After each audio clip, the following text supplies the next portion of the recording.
Hello students, in this video we will understand about the concept of electrical double layer, or also it can be known as diffuse double layer concept, right? Then definitely we will take a related question to it which had been asked in competitive examination many times, and then the solution to it. So let us start now. You have to consider a colloidal solution in this case. You can even take a suspension as well, right? Suppose I am considering a colloidal solution. Definitely that colloidal solution will be having various colloidal particles in it. Along with it, and oppositely charged ions may also be present here, since it is a solution, right? So now let us consider that colloidal particle in this way. I'm plotting it in a bigger form so that it becomes easier for you to make you understand. Now, this colloidal particle, it can be either negatively charged or it can be positively charged depending on the type of the colloidal solution you are taking. So, say for example, it is negatively charged. That means the negative ions are absorbed all over the surface of this particle, right? What will be the tendency now? Definitely, the oppositely charged ions from the solution will move closer to this particle, right? And it will be having a strong association with the surface. So, this I can plot in this way. So, this positively charged particles are attracted towards the surface in a closer association with it, right? Now, this layer, due to this close association which is formed, is the first layer formation. Okay, this is the first layer of particle around that colloidal particle in between. Then next comes the second layer formation.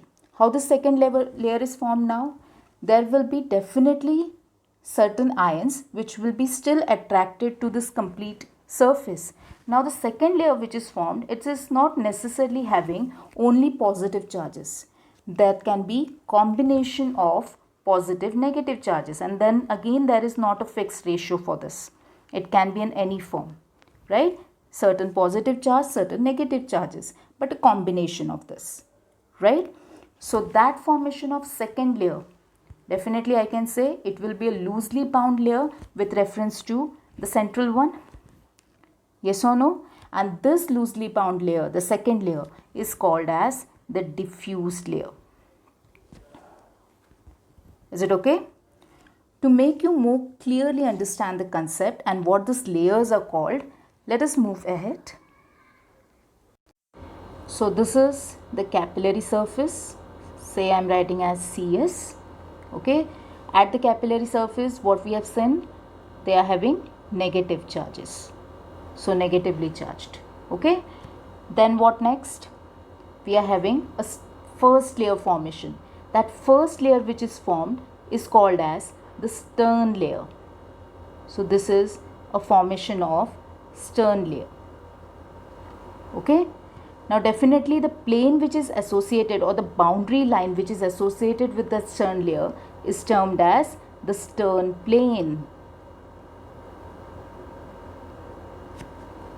Right? What about the charges here?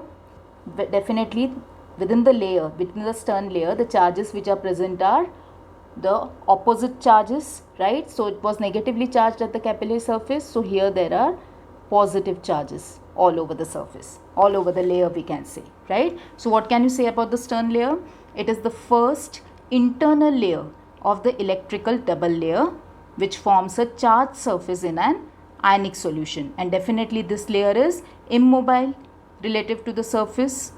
Yes or no? And it is comprising of a layer of ions which are charged opposite to the surface with reference to the surface. Yes or no?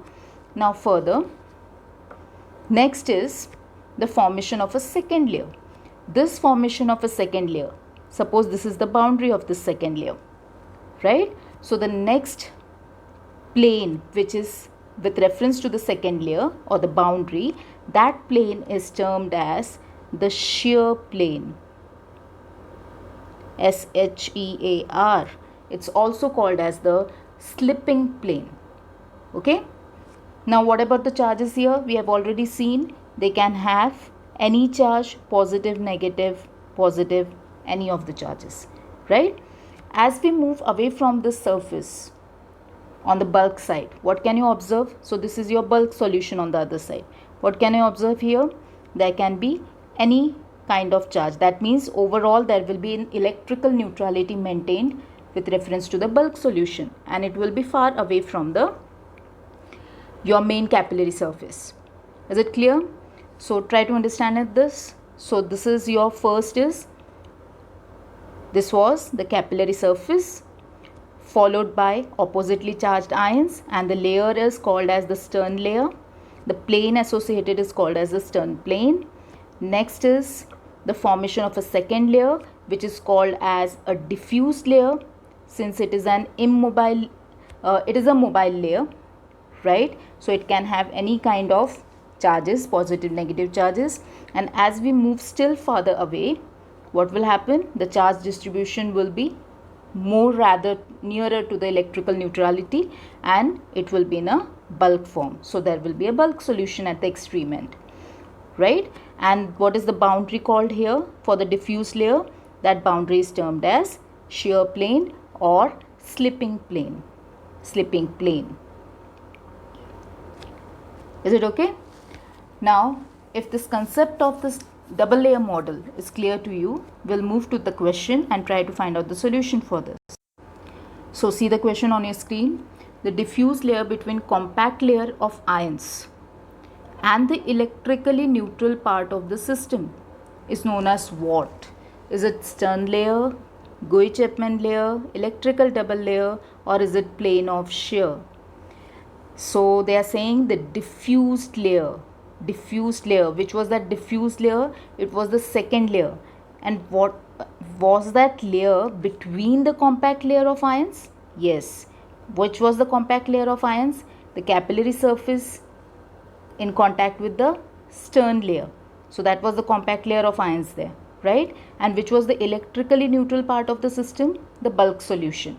So the layer between both of them, which was that layer called as? That was the second layer, the diffuse layer, and that layer is commonly known as the Gouy-Chapman layer, right? So the correct option for this is option number B. I hope the concept is clear. That's for today. Thank you for watching.